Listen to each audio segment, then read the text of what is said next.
You know, there's been a lot of talk recently about the role of credentialing in higher education. And, you know, for a long time, this idea of credentialing was not something we talked about in higher education. That was something that was best left to somewhere else. I talked in a previous video about this idea of educational ecosystems. So this is one step beyond what I talked about there. It's maybe even some detail, if you will, about the role of credentialing. In higher education, we have to embrace this idea of credentialing for our students. And credentialing means specific sets of skills that students obtain while they're here. In addition to the broad-based education that you get from a four-year education, it's also specific skills.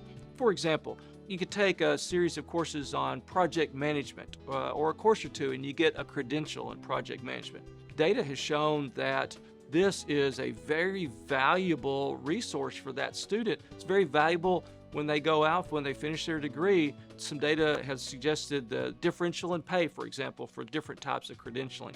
We have to embrace that as we move forward.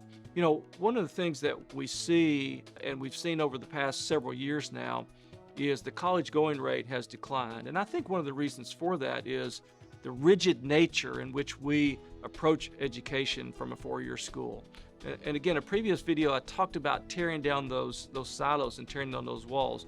One way we do that is via this credentialing and looking across the campus and finding ways in which we can set up these credentials for students to get those. They're great on the resume. It helps them with the first job. It may even help them with the jobs as they are in school now.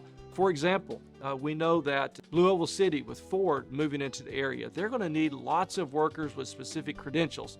Could be a great way to help achieve the success of Blue Oval City, getting our students credentialing, getting them jobs out at Ford, and still working on their four-year degree. So you're going to see that from us coming up. I think you're going to see that across all of higher education because that's the world that we live in.